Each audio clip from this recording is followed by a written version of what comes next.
sat peacefully in the grove as red, gold, orange, and purple leaves fell through the air. I was getting so much better at meditating, especially since I'd found this little grove just through a portal on the front corner of my backyard. This is where I'd come since then, to practice with the sword, to meditate, and to basically just that I'd been working especially hard on meditation because I wanted the force. But I'd been doing everything else as well and felt like I'd been getting a lot better. Today I sat barefoot on the earth, and I was definitely getting a feel for meditation. I was a whole lot more controlled and aware just through the weeks that I'd spent doing just this. And I stood up, feeling calm and controlled. It was a great way to prepare for sword practice, but also a great way to prepare for flying lessons, which is what I was doing today, and I was so stoked. I went to my scabbard, which lay to the side by my shoes and socks, and widened the opening and pulled out the broom and held it in front of me. As I focused on it, I felt more aware of everything, and I could feel the broom, and I could feel the power coursing through it. And I was ready to use it. I was a part of the universe, as was this broom. And though it worked by kind of different laws that I knew, I would be able to control it. And I was confident about that. I gave myself a wide stance and put the broom in between my legs and moved it kind of off-center because I didn't want to sit straight on the thing. That would not be super comfortable. And I lifted the handle ever so slightly, and the broom began to rise up and pick me off the ground. I steadied it just a little bit above the ground, and I'd hovered there and thought, all right, I'm doing it. I rose a little bit higher and guided it a little bit to the side to avoid a branch above me to kind of get above the treetops. And I got to where I was hovering safely above forest of red and gold. It was beautiful.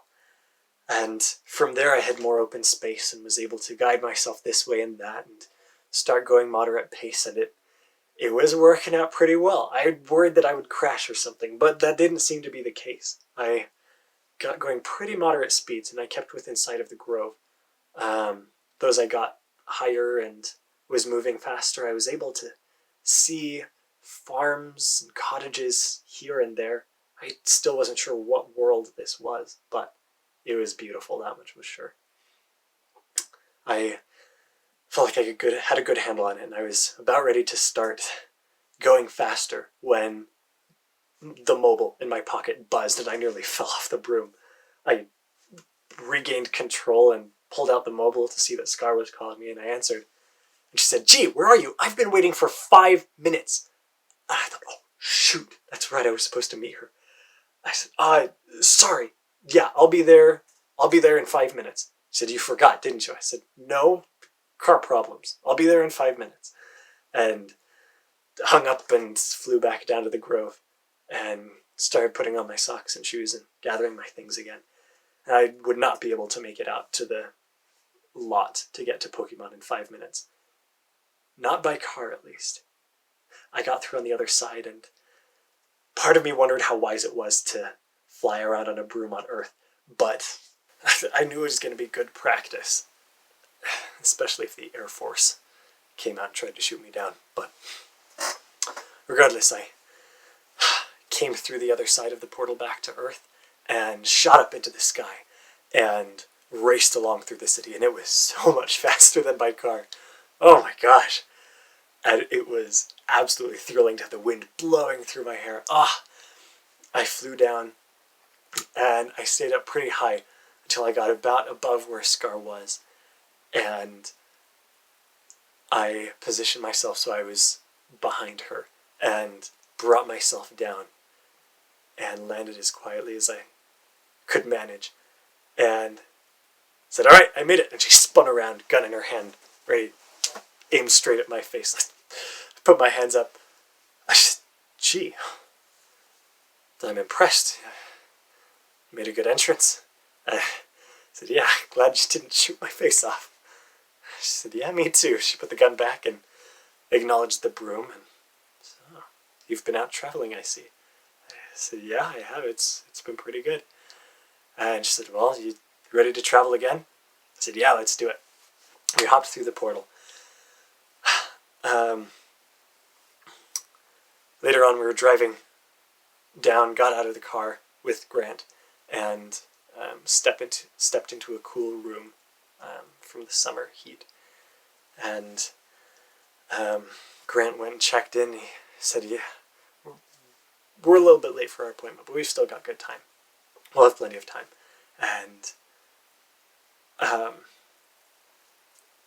was like, "That's good, because I want as much time as we've got here. This is going to be awesome." I said, "Yeah." Finished filling out some paperwork, and the people out front led us into the back where there was a garage. They brought us to a vehicle and gave us the keys and said, "All right, you've got 2 hours. You've got about 2 hours.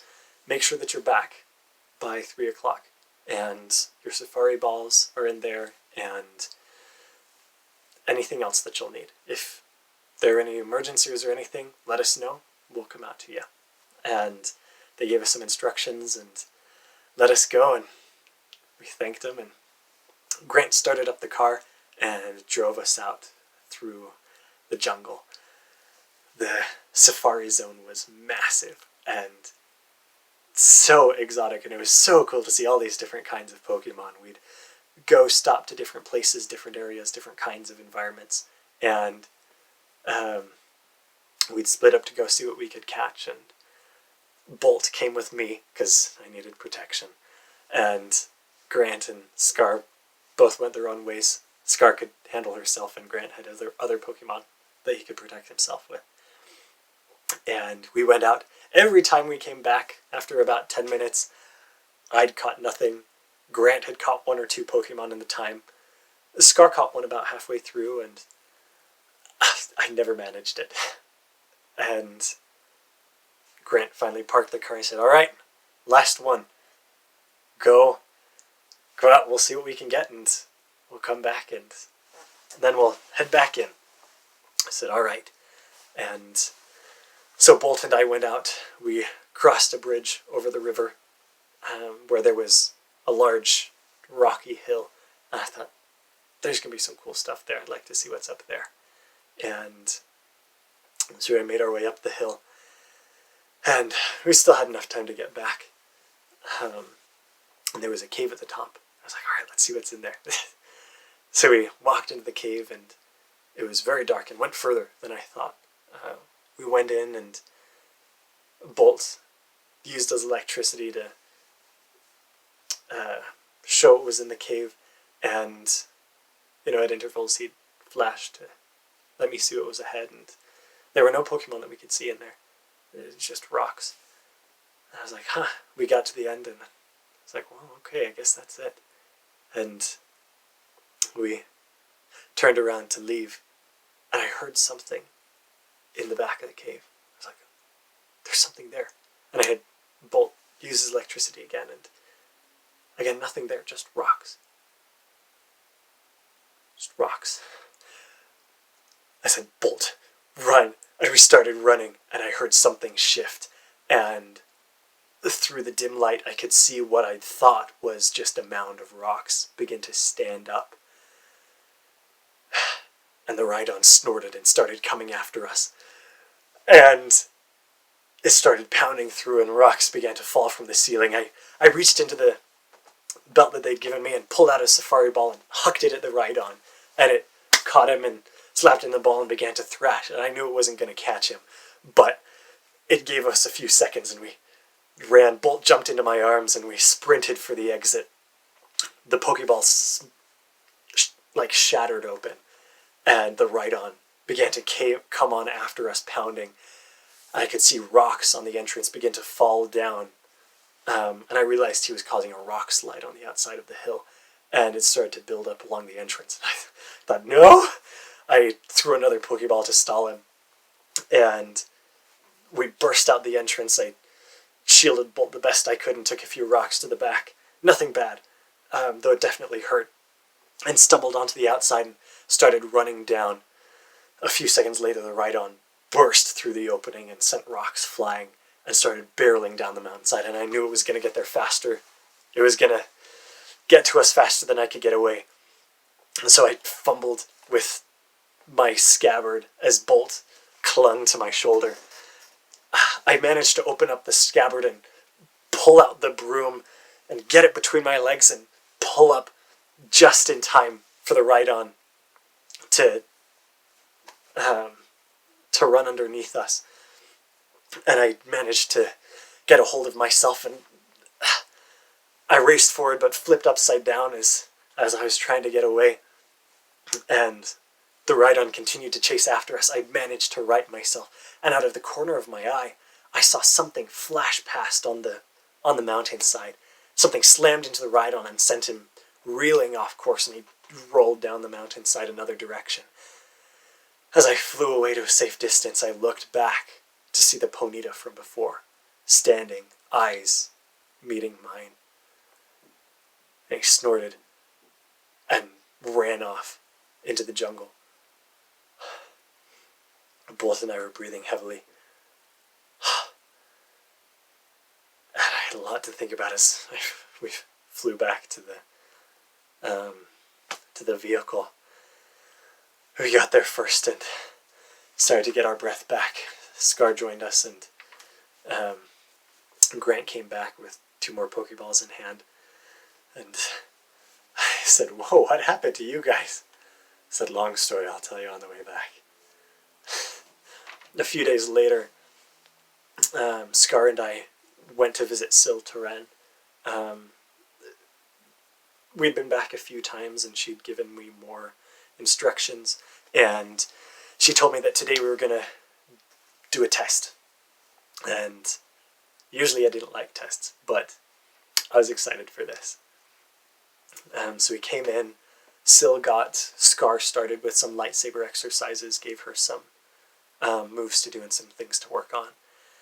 And then she had me sit down on the carpet with her. I sat down the way that she'd shown, and she sat down as well and said, "All right, I'd like you to close your eyes." I closed my eyes and began to take deep breaths and begin to focus myself the way that she'd showed. And she said, "The way this is going to work, I have an object, and keep your eyes closed. I'm going to ask you to see what you can see about this object, what you can tell me, what you can perceive. And we'll do a couple of other things as we go along. I'm going to stop in between and ask how well you felt like you did with different things. And then we'll move on to the next action." I said, "All right." She said, "Okay, I'm holding a ball, a sphere in my hand. I want you to perceive what you can about it." And so I focused, and I could picture Syl sitting in front of me on the carpet, Scar practicing behind her, and in Syl's hands she was holding a sphere. And I tried to picture more about this sphere, and I got this sense of a dark, clear sphere, like it was made of a dark glass of some kind, heavy, cold, perfectly spherical. And she told me to nod in between each thing, like once I'd done it, and I nodded. "Next," she said, "I need you to imagine all of the forces that are acting on this ball, everything that it's experiencing." I took another breath, and I could imagine the gravity weighing down on the ball and pulling it toward the earth, attracting it to the earth. And I could feel Syl's hands buoying it up, counteracting that gravity and pushing it, keeping it, holding it in place. As I focused harder, I could imagine and I could feel the forces acting on every side of the ball through the slight breezes in the room, the forces that pushed on it every which way. And I could feel the heat of Syl's hands putting heat into the ball, which dissipated throughout it. As I continued to feel, I got to where I could feel the energy of the universe flowing through this ball and connecting it to everything around it, making it part of one great whole. I nodded my head. Syl continued, okay. Next, I need you to act on those forces. Change them to push the ball up into the air.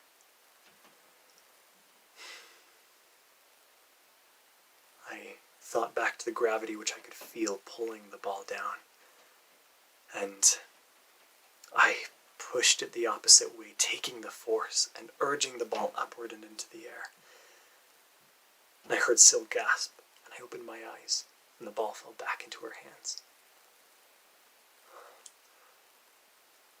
And I thought, no way, I actually did it.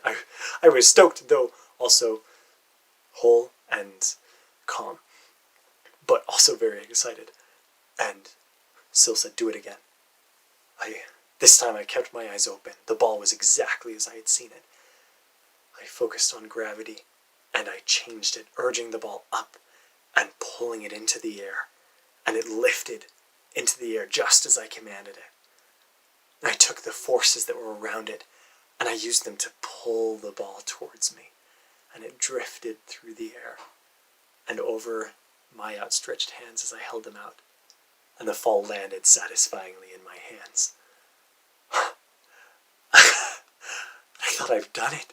And Scar was looking to the side. She'd stopped her practices and was just looking with a very odd, impressed look. Syl said, how much have you been practicing? I said, I've been practicing what you've taught me every day. She thought, she said, this can't be possible this soon. And I thought, yeah. I said, yeah, this is great. She said, no, this is terrible. I said, what are you talking about? How is this terrible? And she said, by this point in your training, you need to have read the Quandary of the Order and spent years training in all kinds of other aspects. I said, what's the Quandary of the Order? She stood up and walked to the back of the room, opened up a cabinet and pulled out the largest book I have ever seen. It was this tall and this wide and this thick, massive book.